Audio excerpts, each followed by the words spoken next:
नमस्कार। आज मु समय पाइनी धान कटा सरीला। धान कटा सरला किछ दिन पड़ी बिड़ा सुखिला तापरे मो बिड़ा आसी बांधिलु। बांधि सारा लघुचाप थिला ना मझे लघुचाप बिड़ा आसिक पुणी ठुलई देलु गोटे जगार एकाठी कलु कर सारिकी थिला एमती 15 दिन हम पड़ी थिला।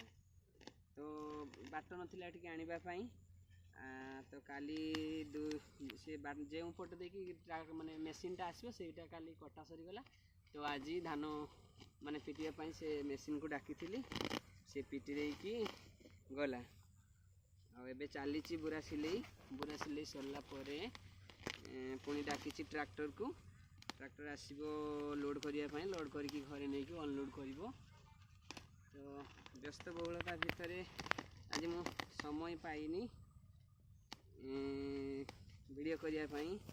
आज जस्ट एक वीडियो करके रोची।